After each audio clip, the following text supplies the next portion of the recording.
Hello my dear friends, welcome to Brajesh science Adda. साथियों, आज आप सभी के सामने प्रस्तुत कर रहा हूं क्लास 10th मैथ को लेकर। साथियों, जैसा कि आप सभी को पता है कि 2024 बोर्ड एग्जाम में ब्रजेश साइंस अड्डा के जितने भी वीडियोस थे बच्चों के लिए हेल्पफुल थे और जो भी पढ़ा गया सब के सब क्वेश्चंस बोर्ड एग्जाम में आ गए।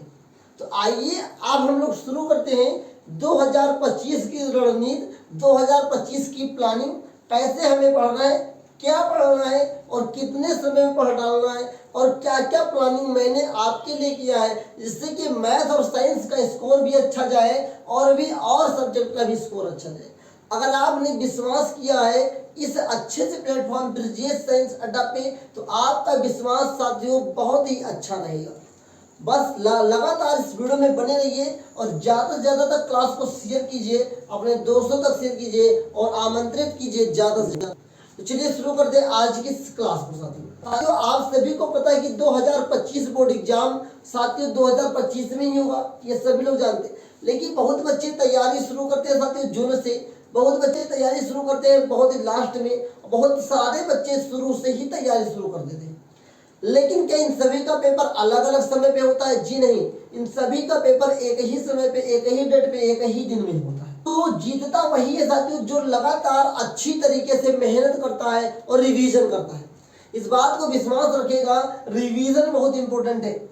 अगर आप पढ़ते बहुत कुछ है और रिवीजन नहीं करते हैं तो याद रखिए आपके लिए बहुत बड़ी दिक्कत पैदा हो सकती है। तो साथियों, आपको पढ़ने के साथ साथ रिवीजन भी करना है। ब्रजेश साइंस अड्डा आप सभी के लिए तत्पर, आप सभी के संग खड़ा हुआ है। ऑनलाइन तो हम लोग है ही, साथ में ऑफलाइन भी हम लोगों ने क्लासेस शुरू कर दिए। जिन भी बच्चों को ऑफलाइन पढ़ना है ब्रजेश साइंस अड्डा मतलब कि ब्रजेश स्टडी अड्डा कोचिंग इंस्टीट्यूट से, जो कि एक नाम नहीं विश्वास है लोगों के अंदर, अगर वहां पे पढ़ना है तो आइए, आप सभी का स्वागत है। दिए गए नंबर पे आप कॉल करके साथियों इन्फॉर्मेशन इकट्ठा कर सकते हैं। नए कोर्सेस लॉन्च हो चुके हैं। तो चलिए शुरू करते हैं अगले क्रम की ओर। जैसा कि आप सभी को पता साथियों, आज की जो वीडियो है एनसीईआरटी के ऊपर जितना भी याद रखिएगा। एक बात और मैं क्लियर कर दूं तब वीडियो को आगे लेकर चलता हूँ, तब भी क्लास को आगे बढ़ाऊंगा। देखिए, अधिकतर बच्चे तमाम बुक्स की तैयारी कर लेते हैं। मैं मानता हूँ आपको ज्ञाता नहीं बनना है, बस आपको इतना आ जाए अच्छी तरीके से कि बोर्ड जो एग्जाम क्लास 10 का है वो आपका बेटर हो जाए। आपको ज्ञाता नहीं बनना है कि आप मैथ के अंदर ज्ञाता बनने जा रहे हैं, आप साइंस के अंदर ज्ञाता बनने जा रहे हैं। अगर आप ज़्यादा ज्ञाता बनने की कोशिश करेंगे तो आप एक ही सब्जेक्ट को बेस्ट कर पाएंगे। मैं आपसे रिक्वेस्ट यही करूंगा कि बस आप उतनी जानकारी इकट्ठा कीजिए जितनी कि आपके क्लास 10 के लिए बेटर हो। क्योंकि देखिए, ज़्यादा चीज़ें होने से क्या होता है, वो चीज़ें सही ढंग से नहीं हो पाती। तो आप अच्छी तरीके से अगर करना चाहते हैं तो कम समय में अच्छा करने के लिए सही तरीके का होना जरूरी है। तो आपको तमाम बुक से पढ़ने की जरूरत नहीं, एक ही बुक मैं आपको रिकमेंडेड करूंगा, वो भी एनसीईआरटी। मेरी पूरी गारंटी है तो जितने भी क्वेश्चंस आते हैं बोर्ड में वो 90+% जो क्वेश्चंस होते हैं वो एनसीईआरटी से होते हैं। एक दो क्वेश्चन अलग से बना दिए जाते हैं, वो भी आपका कॉन्सेप्ट क्लियर होगा तो आप कर ले जाएंगे। मैथ के अंदर एक सरल तरीका ये भी होता साथियों, अगर आपका कॉन्सेप्ट क्लियर है तो डाटा बदलने के बाद भी आप सवाल अच्छे से हल कर सकते हैं। अगर आप डाटा नहीं समझ पा रहे हैं तो सवाल सेम टू सेम नहीं कर पाएंगे आप। पहली बात तो क्लियर होगी कि आपके पास कौन सी बुक होनी चाहिए, तो एनसीईआरटी होनी चाहिए साथियों। कौन सी बुक होनी चाहिए? एनसीईआरटी होनी चाहिए। एनसी ब्रजेश स्टडी अड्डा कोचिंग में भी और ऑनलाइन जितने भी बच्चे पढ़ रहे हैं उन सभी से मेरा रिकमेंडेड है, उन सभी से विनती है कि आप भी कहीं भी व्यवस्था कर लीजिए एनसीईआरटी बुक की। पूरा एनसीईआरटी बुक आपको पढ़ाया जाएगा, एक एक क्वेश्चंस लगवाया जाएगा और वहीं से पूरा क्वेश्चंस आपका बोर्ड एग्जाम 2025 छपने वाला है। जिन्हें बच्चों को भी प्रॉब्लम है तो साथियों कांटेक्ट कीजिए हमसे, हम आपको प्रोवाइड करवा देंगे। एनसीईआरटी बुक होनी चाहिए आपके पास, साथ में आपके पास जो भी रफ हो फेयर जरूर होने चाहिए। जो भी पढ़ाया जाए फेयर करिए, रिवीजन करते रहिए। अगर मैंने आज मान लो, आज तो मैं आपको परिचय बताऊंगा कौन सा सब्जेक्ट कैसे पढ़ना है, कौन सा चैप्टर, सब्जेक्ट नहीं साथियों, सब्जेक्ट और मैथ है, कौन सा चैप्टर कैसे पढ़ाऊंगा और कैसे आपको पढ़ना है, क्या क्या करना है, वो सारी रणनीति इस वीडियो में बताऊंगा। अगले एक साल की प्लानिंग हमारी है साथियों, अगले एक साल में हम लोग क्या करने वाले हैं। आइए, एनसीईआरटी बुक होनी चाहिए आपके पास, नोट बुक्स होनी चाहिए साथियों। जो पढ़ाया जाए उसका रिवीजन अच्छे से करने के लिए एक अलग रफ होना चाहिए साथियों।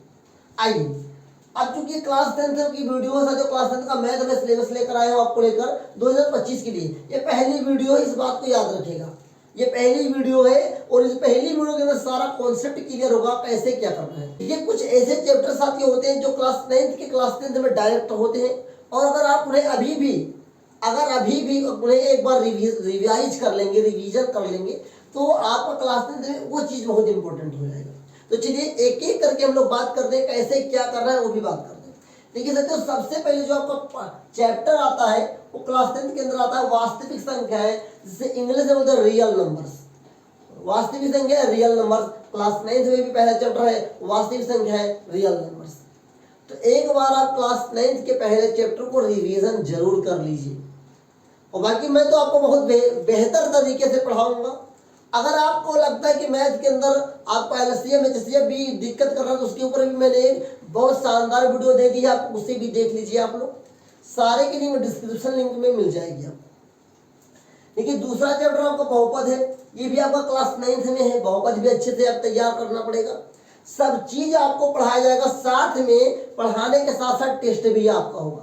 ऑनलाइन टेस्ट भी होगा, ऑफलाइन टेस्ट भी होगा, और हर एक चैप्टर के बाद हर एक सवाल का सॉल्यूशन साथ आपको पीडीएफ भी मिलेगा। तो निश्चिंत रहिए कि ब्रजेश स्टडी अड्डा से आप पढ़ रहे हैं और यहाँ पर कोई प्रॉब्लम होगी जी नहीं।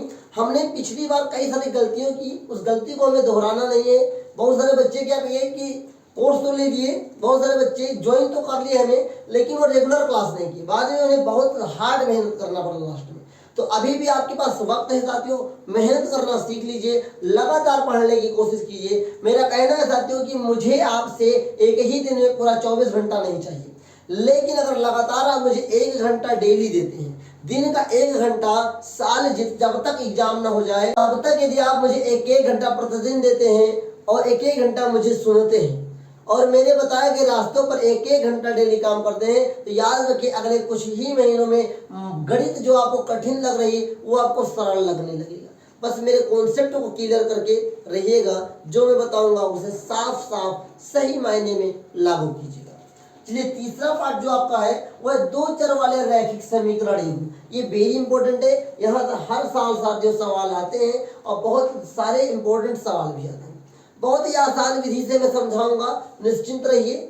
फिर इसका जो अगला पार्ट है साथियों वो लेसन है 4 द्विघात समीकरण। क्या है द्विघात समीकरण? एकदम चुटकियों का खेल है, आप भी कर लेंगे, लेकिन लेकिन लेकिन साथियों कॉन्सेप्ट क्लियर करने के बाद तो सारी चीजें जो मैं आपको बता रहा हूँ वेरी इंपॉर्टेंट है। इसके बाद है जो चैप्टर 5 जो आपका है समांतर श्रेणियां। समांतर श्रेणियां ये वेरी इंपॉर्टेंट है साथियों, इससे भी सवाल आते हैं, अच्छे सवाल आते हैं जो आप कर सकते हैं, वो सवाल आते हैं। देखिए एग्जामिनर जो भी पेपर सेट करता है वो पेपर ये सोच कर नहीं सेट करता है कि कठिन हो, पेपर वो सेट करता है कि होशियार बच्चा हो या टैलेंटेड बच्चा हो, कम पढ़ा लिखा हो, लेकिन अगर उसका कॉन्सेप्ट क्लियर है तो कर ले जाएगा। पेपर ऐसा ही आता है, अगर आपका कॉन्सेप्ट क्लियर है तो आप बेटर कर लेंगे, अगर आपका कॉन्सेप्ट नहीं क्लियर है तो आप बेटर नहीं कर पाएंगे, इस बात को याद रखिएगा। तो मैं जो भी आपको पढ़ाऊंगा पहले उसका कॉन्सेप्ट बताऊंगा, कैसे वो चीज आई है, कहाँ से आई है, तब सारी चीजों को मैं आपको पढ़ाऊंगा। बाकी साथियों बने रहिए इस वीडियो में, अभी बहुत कुछ बाकी है। इसके बाद साथियों चैप्टर 6 जो त्रिभुज है, इसको वेरी इंपॉर्टेंट है, और इसी से त्रिभुज वाले पार्ट से त्रिभुजों की सर्वांशता आ जाती है।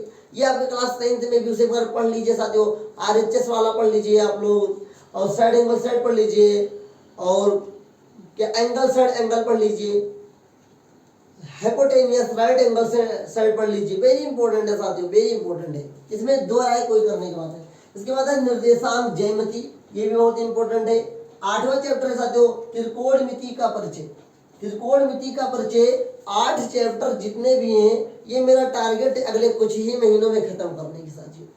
क्लासेस बहुत ही जल्द शुरू हो रही हैं आप सभी की, तो आप सभी लोग इस वीडियो को ज़्यादा से ज़्यादा शेयर कीजिएगा, क्योंकि जितने भी स्टूडेंट पढ़ रहे हैं हमारे संग जुड़े हुए हैं उन सभी को पता चल जाए, अपने ग्रुप में शेयर कर दीजिए, अपने सभी लोगों को बता दीजिए क्लासेस शुरू हो चुकी हैं। और अगर मैंने शुरू कर दिया तो अंत तब तक नहीं करूंगा, रुकूंगा तब तक नहीं साथियों जब तक कि आपकी विजय न हो जाए, क्योंकि आपके जीत के पीछे ही साथियों मेरी जीत छुपी हुई है। क्योंकि स्टूडेंट को अगर समझ में आ गया तो साथियों मेरा भला हो गया। मेरा एक ही टारगेट है साथियों मैथ को लेकर कि जिन भी बच्चों को लगता है मैथ बहुत ही कठिन है, बस मेरा एक ही टारगेट उन्हें ये लगने लगे कि मैथ बहुत आसान है। बस मुझे और अभी कुछ नहीं चाहिए आपसे, बस इतना ही चाहिए कि आप डेडिकेशन के संग लगातार पढ़ते रहिए और आपको आसान लगेगा मैथ। ये मेरी जिम्मेदारी है, ये मेरी गारंटी है, लेकिन मेरे बताए हुए रास्ते पे चलिए, जरूर आपको मैथ बहुत ही आसान सब्जेक्ट है, इस बात को याद रखिएगा। सभी विषयों में से सबसे आसान सब्जेक्ट मैथ ही है, लेकिन अगर आपका कॉन्सेप्ट नहीं क्लियर होगा तो यही सबसे कठिन भी बन जाता है साथियों। तो अपना कॉन्सेप्ट जरूर क्लियर कीजिएगा। आप जो भी पढ़िए रिवीजन जरूर कीजिए, रिवीजन से ही साथियों आपकी विजय होगी। Revision is very important. अगर आप रिवीजन करते हैं तो समझ के रखिए कि आपकी जीत पक्की है। बाकी अगला चैप्टर जो चैप्टर 9 होगा इसमें साथियों, और त्रिकोणमिति के कुछ अनुप्रयोग होंगे। पर त्रिकोणमिति का हम लोग उपयोग कहाँ करते हैं, रियल लाइफ में भी कहाँ उपयोग करते हैं हम लोग, जहां पर भी उपयोग किया जाता है उस चैप्टर के अंदर आप अच्छे से समझ पाएंगे। नेक्स्ट चैप्टर आपका वृत्त है, जिसे इंग्लिश में होता है सर्कल साथियों। ये सर्कल चैप्टर आपका क्लास 9th में भी है, इसे एक बार जरूर पढ़ लीजिए, रिवाइज कर लीजिए साथियों। फिर क्लास 10th में जो 11th चैप्टर है वो वृत्त से संबंधित क्षेत्रफल है। वृत्त का क्षेत्रफल कैसे निकाला जाएगा, अर्धवृत्त का कैसे निकाला जाएगा, फिर कई सारे वृत्त होते हैं, उन सभी के बारे में पढ़ना है। फिर जो 12th चैप्टर है वो आपका है पृष्ठीय क्षेत्रफल और आयतन। ये किसका हो सकता है, ये लंब वृत्तीय बेलन का हो सकता है, शंकु का हो सकता है। ये अभी मैं साथियों पढ़ा रहा हूँ ऑफलाइन बैच में साथियों, इसको पृष्ठीय क्षेत्रफल और आयतन को। तो आप सभी लोग साथियों बेहतर करके पढ़िए। क्लास 9th में चैप्टर है, इसको पढ़ लीजिए साथियों। फिर आता है सांख्यिकी, ये वेरी इंपॉर्टेंट है साथियों। इसे बारंबारता इसमें हम लोग निकालते हैं, इसमें बहुत इंपॉर्टेंट सवाल आते हैं। सवाल बहुत ही आसान होते हैं, लेकिन अगर जिन बच्चों का कॉन्सेप्ट नहीं क्लियर है वो बच्चे नहीं कर पाते हैं। तो हर बार मैं कॉन्सेप्ट की बात क्यों कर रहा हूँ कि आपके माइंड में ये उठा सवाल, जी उठना चाहिए। मैं इस बात को कॉन्सेप्ट हर बार इसलिए क्लियर कराना चाहता हूँ आपका, या हर बार मैं रिपीट कर रहा हूँ एक ही शब्द कॉन्सेप्ट को, क्योंकि साथियों हर काम के पीछे कॉन्सेप्ट ही होता है। इतनी बड़ी दुनिया चल रही है साथियों, इतना बड़ा साम्राज्य चल रहा है, इसके पीछे कोई ना कोई कॉन्सेप्ट होगा। सूर्य पूरब में निकलता है, इसके पीछे कोई ना कोई कॉन्सेप्ट होगा। हमें साथियों कुछ समय के बाद सुबह होती है, फिर रात हो जाता है, इसके पीछे भी कोई ना कोई कॉन्सेप्ट होगा।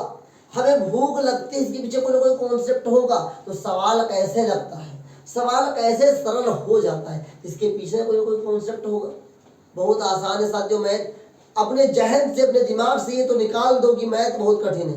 बस अपने दिमाग में ये सोचो, आज जब भी इस वीडियो को देखने के बाद सोइएगा तो 10 बार, 12 बार, 21 बार, जितनी बार आपकी क्षमता उतनी बार अपने आप से जरूर बोलिएगा सोते समय कि मैथ बहुत आसान है, मैथ बहुत आसान है, मैथ बहुत आसान है।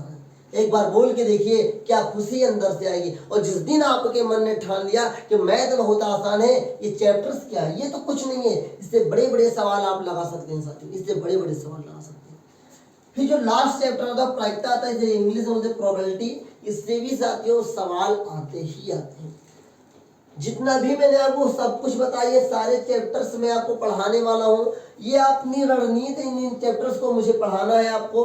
याद रखिए इन चैप्टर्स का सारा कॉन्सेप्ट आपको मिलेगा, हर एक सवाल का अच्छा सा सॉल्यूशन मिलेगा और विद कॉन्सेप्ट के साथ। ये नहीं कि मैंने सवाल का आंसर कर दिया, भाई उतार लो, भाई वीडियो का वो ले लो स्क्रीनशॉट, जी ऐसा नहीं करना है।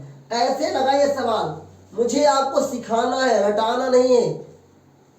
क्योंकि अगर सवाल आप रटने बैठेंगे तो याद रखिए कि कोई दूसरा सवाल आप नहीं लगा। अगर आप सवाल रट कर बैठे हैं तो याद रखिए कि जिस बुक को रटे हुए हैं उसी बुक के सवाल को लगा सकते हैं, अन्यथा आप और किसी बुक्स के या और किसी अलग तरीके के सवाल को नहीं लगा सकते। लेकिन अगर आपने सवाल को लगाना सीखा है, सवाल के कॉन्सेप्ट को सीखा कैसे लगाया जाता है, तो वे झिझक रहिए, आपका बेहतर होगा और आप अच्छे से साथ सवाल लगाएंगे। तो इस बात को याद रखिए, सवाल लगाना और सवाल सीखना ये दोनों अलग अलग चीजें। जो इंसान सवाल सीख जाता है लगाने के लिए, सवाल क्या है, प्रॉब्लम है, मैथ क्या है, प्रॉब्लम है, मैथ प्रॉब्लम है साथियों। प्रॉब्लम को सॉल्व करना अगर आप सीखे तो जीवन के हर क्षेत्र में साथियों विजय पा सकते हैं। Life is very important for you and your success behind your frequency to concept की।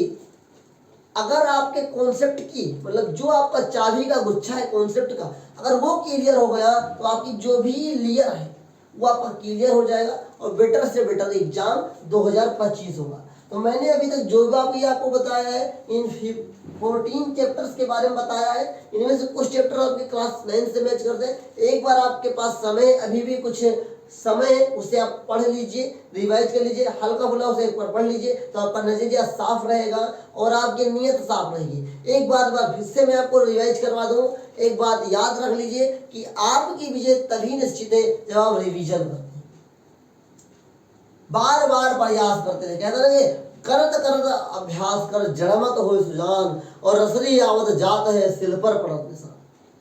सत्यो कालिदास के बारे में आप लोगों ने सुना होगा।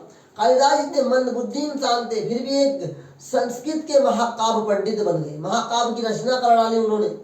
तो वो जब कर सकते हैं तो हम लोग भी कर सकते हैं, बेहद हम लोग कर सकते हैं, बेशक हम लोग कर सकते हैं। लेकिन लेकिन लेकिन साथियों आप सभी को लगातार मेहनत करने की जरूरत है, रिवीजन करने की जरूरत है। रिवीजन कीजिए, लगातार पढ़ते रहिए, हमारे से बने रहिए। ऑफलाइन के लिए जो भी का आपको कोई डाउट हो तो इंक्वायरी नंबर देखिए रखा हूँ, उससे आप लोग संपर्क करके पूछ सकते हैं और ऑफलाइन भी पढ़ सकते हैं। बाकी ऑनलाइन क्लासेस आपकी जल्द चालू होंगी। ये इंट्रोडक्शन वीडियो था कि कैसे आपको पढ़ना है, बल्कि इसे कि 2-3 दिन बाद आपकी कोर्सेज स्टार्ट हो रही हैं। आइए आप सभी का स्वागत है हमारे चैनल्स पे।